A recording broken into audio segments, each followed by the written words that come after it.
I do not want to talk about this issue, so please don't harass me. Please आपसे विनती यही करता हूँ कि इन फेक आईडी पे इतना फोकस ना दीजिए, क्योंकि मेरी मेन आईडी यही है। और मैं आपसे एक रिक्वेस्ट और करना चाहता हूँ।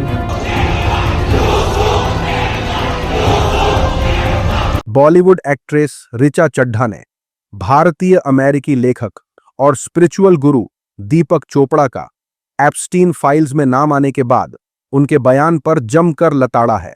एप्स्टीन फाइल्स के ताजा दस्तावेजों में दीपक चोपड़ा नाम सामने आया है, जिसमें उनके और अमेरिकी फाइनेंशियर और अपराधी जेफरी एप्स्टीन के बीच ईमेल का जिक्र है। गुस्साई ऋचा ने एक पोस्ट शेयर किया है जिसमें उन्होंने इसे घिनौना बताते हुए दीपक चोपड़ा पर तंज कसा है। एक ईमेल में चोपड़ा ने लिखा था, ईश्वर एक क्रिएटर है, प्यारी लड़कियां असली होती हैं।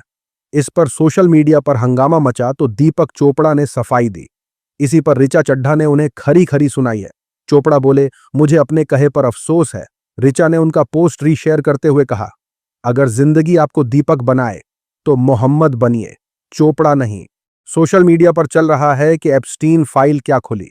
पूरी दुनिया की ठेकेदारी करने वालों के शैतानी चेहरे दुनिया के सामने आ गए। साथ ही साथ लोगों ने कहा, एप्स्टीन ऐसा आदमी था जो नेताओं को लड़कियां सप्लाई करता था, फिर नेताओं को ब्लैकमेल कर अपने इशारों पर नचवाता था। जो भी एप्स्टीन से मिला या जिसका उसने जिक्र किया, सब एक से एक घटिया लोग हैं। साथ ही साथ देखिए क्या हुआ जब एक्टर नसीरुद्दीन शाह ने सच्चाई बयान कर दी। बॉलीवुड के दिग्गज एक्टर नसीरुद्दीन शाह के साथ गोदी मीडिया बदतमीजी पर उतर आया। इसके बाद जनता ने गोदी मीडिया की जमकर फटकार लगाई है। नसीरुद्दीन शाह ने बताया था कि उन्हें मुंबई यूनिवर्सिटी के उर्दू विभाग ने इनवाइट किया था। 1 फरवरी को उन्हें यूनिवर्सिटी स्टूडेंट्स से बात करनी थी, लेकिन 31 जनवरी की देर रात यूनिवर्सिटी ने उन्हें आने से मना कर दिया और ये ऐलान कर दिया कि एक्टर खुद आने से मना कर रहे हैं। इस पूरे झूठ को उन्होंने एक्सपोज किया तो गोदी मीडिया उनके पीछे लग गया। नसीरुद्दीन का एक वीडियो भी सामने आया है जिसमें एक रिपोर्टर बार बार उनके मना करने के बावजूद पीछे लग जाता है। टाइम्स नाउ रिपोर्टर माइक लेकर एक्टर को जानकर परेशान करता है। उनके साथ उनकी वाइफ और एक्ट्रेस रत्ना पाठक शाह भी दिखाई देती हैं। गोदी रिपोर्टर का यह रवैया देखकर जनता ने उन्हें आईना दिखाया है। Disinvited from the university. I don't want to talk about because you're shoving it into my face. I'm not. I'm just asking. Social media पर चल रहा है कि नसीरुद्दीन शाह को परेशान करने वाले इन रिपोर्टर की हिम्मत है प्रधानमंत्री से या बीजेपी के किसी मंत्री से भी ऐसे सवाल कर लें। साथ ही साथ सीनियर पत्रकार ओम थानवी ने कहा, यह कैसी पत्रकारिता है, शर्मनाक, जरा भी तमीज नहीं। किसी ने सड़क या गलियारे की बातचीत से ना कहा तो उसका मतलब होता है ना, यह उसका अधिकार है।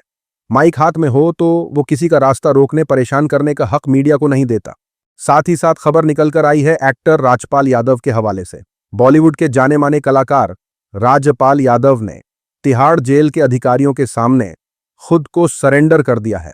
मामला ये बताया जा रहा है कि राजपाल ने अपनी फिल्म अता पता लापता में किसी प्रोडक्शन हाउस से 5 करोड़ रुपए उधार लिए थे। जब लौटाने का टाइम आया तो उनके जरिए दिए गए चेक बाउंस हो गए। कोर्ट ने उन्हें पैसे चुकाने के कई मौके दिए, लेकिन जब वादा पूरा नहीं हुआ तो हाई कोर्ट ने सख्त रुख अपनाते हुए उन्हें सरेंडर करने का आदेश दिया। इसी आदेश के चलते एक्टर ने सरेंडर किया है। लोग बोल रहे हैं कि एक्टर राजपाल यादव धीरेंद्र शास्त्री की हिंदू एकता यात्रा में शामिल हुए थे, फिर भी बात नहीं बनी। सोशल मीडिया पर चल रहा है कि झूठी शान के पीछे कई दबे सीक्रेट हैं। बॉलीवुड की सच्चाई छिपाए नहीं छिपती। साथ ही साथ लोगों ने कहा, राजपाल यादव तो हिंदू राष्ट्र बना रहा था बाबा के साथ, सोचा होगा बीजेपी वाले बचा लेंगे, मगर कुछ हासिल नहीं हुआ। अगली अपडेट दीपक के हवाले से है। मुस्लिम बनकर बुजुर्ग दुकानदार को बचाने वाले मोहम्मद दीपक ने 2 लाख का इनाम लेने से इनकार कर दिया है। कोटद्वार के जिम मालिक दीपक कुमार उर्फ मोहम्मद दीपक ने झारखंड सरकार के ऐलान पर 2 लाख रुपए का इनाम लेने से इनकार कर दिया।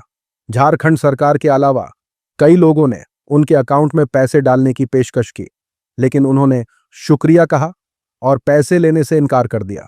उन्होंने कहा कि ये अमाउंट किसी जरूरतमंद या विकलांग को दिया जाना चाहिए।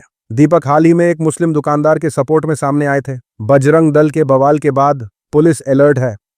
और मैं आपसे एक रिक्वेस्ट और करना चाहता हूं कि कुछ लोग मेरे अकाउंट में पैसे डालने के लिए बोल रहे हैं और मैं उनसे यही कहना चाहता हूं कि प्लीज मेरे अकाउंट में कोई पैसा ना डालें। और मैं आपका शुक्रगुजार हूं कि आप लोग मुझे इतना प्यार और इतना सम्मान दे रहे हैं। जय हिंद, वंदे मातरम। हिंदुस्तान में एक कौम को बहुत टारगेट किया जाता है, वो है मोमडन कौम। मैं इसके बहुत खिलाफ हूँ। सोशल मीडिया पर आरजे सायमा ने कहा, दीपक आप सच में बहुत ही नेक इंसान हो, अल्लाह आपकी हिफाजत करे और कामयाबी दे। साथ ही साथ लोगों ने कहा, दीपक जैसा इंसान हर वो काम कर रहा है जो इंसानियत को जिंदा रखने के लिए जरूरी है, लेकिन इसके उलट दीपक को नुकसान पहुंचाने वाले लोग हर वो काम करने में लगे हुए हैं जो इस देश में इंसानियत को मारने और शर्मसार करने के लिए जरूरी है। साथ ही साथ ये खबर देखिए, यह बहुत हैरानी वाली बात है। कहा जा रहा है कि केंद्रीय मंत्री हरदीप पुरी ने अपने रसूख से जेफरी एपस्टीन के एक करीबी की फौरन वीजा दिलाने में मदद की। एपस्टीन वही शख्स था जो पहले से गंभीर अपराध में दोषी ठहराया जा चुका था। एक ईमेल में शादी का बहाना बनाकर वीजा मांगा गया और हरदीप पुरी ने पुराने अफसरों और जान पहचान वालों को लिखकर मदद करवाई। अब कांग्रेस नेता पवन खेड़ा सवाल उठा रहे हैं कि इतनी जल्दी क्यों की गई, सही जांच पड़ताल क्यों नहीं हुई और आखिर ऐसे बदनाम आदमी से नजदीकी का फायदा क्या था। विपक्षी दलों ने बीजेपी सरकार को घेर लिया है। सोशल मीडिया पर सीनियर पत्रकार प्रशांत टंडन ने कहा, मोदी के चहेते मंत्री हरदीप पुरी एप्स्टीन की महिला सहयोगी को 2014 में भारत आने के लिए वीजा दिलाने के लिए एड़ी चोटी का जोर लगा रहे थे। रसूख का इस्तेमाल करके दिलवा भी दिया। कायदे से तो इनका इस्तीफा हो जाना चाहिए। अब जिन्हें इस्तीफा लेना है उनका भी नाम है एप्स्टीन फाइल्स में। साथ ही साथ लोगों ने कहा, यह बात प्राइम टाइम डिबेट तक नहीं पहुंचेगी क्योंकि आजकल हिंदुस्तानी मीडिया तमाशा बन चुका है। उसी के साथ खबर निकल कर आ रही है मणिपुर से। राज्य में कुकी समुदाय ने अपने नेताओं के बीजेपी सरकार में शामिल होने के खिलाफ प्रोटेस्ट किया है। मणिपुर के फिर से जलने की खबरों ने डरा दिया है। यह विरोध तब हुआ जब राज्य के कुकी संगठनों ने बंद का ऐलान किया था। उसी वक्त पर हिंसा भड़की, जिसे संभालने के लिए पुलिस प्रशासन को भी उतरना पड़ा। मणिपुर में बीजेपी की अगुवाई वाली एनसीपी सरकार में वाई खेमचंद सिंह को सीएम बनाया गया है। कुकी समुदाय से आने वाली नेमचा किगपेन को डिप्टी सीएम बनाया गया है।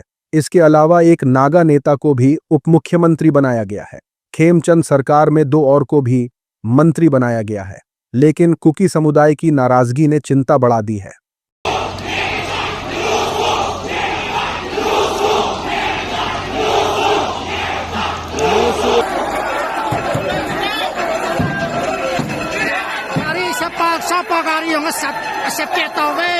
सोशल मीडिया पर चल रहा है कि मणिपुर कई सालों से जल रहा है। जब हालात पूरी तरह हाथ से निकल गए तो बीजेपी के मुख्यमंत्री ने इस्तीफा दे दिया। फिर बीजेपी ने वहां राष्ट्रपति शासन लगा दिया, लेकिन सत्ता की भूख में उन्होंने दोबारा सरकार बनाने के लिए राष्ट्रपति शासन हटा दिया और नया बीजेपी मुख्यमंत्री बना दिया। अब हालात फिर बिगड़ गए हैं। अपनी राजनीति और कुर्सी के लालच में बीजेपी ने एक पूरे राज्य को तबाह कर दिया। साथ ही साथ लोगों ने कहा, बीजेपी ने मणिपुर को राजनीति का शिकार बना दिया। राजनीति के खेल में मणिपुर को बलि चढ़ा दिया। अगली अपडेट दुबई से सामने आई है। दुबई में रूबल नागी को दुबई के क्राउन प्रिंस शेख हमदान बिन मोहम्मद ने प्राइज दिया है। रूबल नागी भारत की एक सोशल एक्टिविस्ट, टीचर और आर्टिस्ट हैं। इन्हें दुबई में वर्ल्ड गवर्नमेंट समिट 2026 के दौरान $1 मिलियन यानी करीब 8 करोड़ से ज्यादा का ग्लोबल टीचर प्राइज दिया गया है। रूबल नागी ने झुग्गियों और गरीब इलाकों में रहने वाले बच्चों के लिए अनोखा एजुकेशन मॉडल तैयार किया है। उन्होंने अपनी foundation rouble Nagi art foundation के जरिए भारत भर में 800 से ज्यादा फ्री लर्निंग सेंटर खोले हैं। यहां उन बच्चों को पढ़ाया जाता है जो कभी स्कूल गए ही नहीं या बीच में पढ़ाई छोड़ चुके थे। उनके काम से 10 लाख से ज्यादा बच्चों की जिंदगी बदली है। The winner of the 2026 GEMS Education Global Teacher Prize is Rubal Nagi, artist and educator from the Republic of India. Trophy. Social media पर चल रहा है कि रूबल नागी का एजुकेशन के लिए इतना काम करना सुनकर दिल से खुशी हुई है। साथ ही साथ लोगों ने कहा, आपकी इस कामयाबी पर दिल से बधाई। ये सम्मान आपकी मेहनत और तालीम के लिए लगन का सही फल है। आज की वीडियो में इतना ही। अपनी राय सुझाव कमेंट में जरूर बताएं। मिलूंगा आप सभी से अगले वीडियो में। तब तक के लिए अपना ख्याल रखें।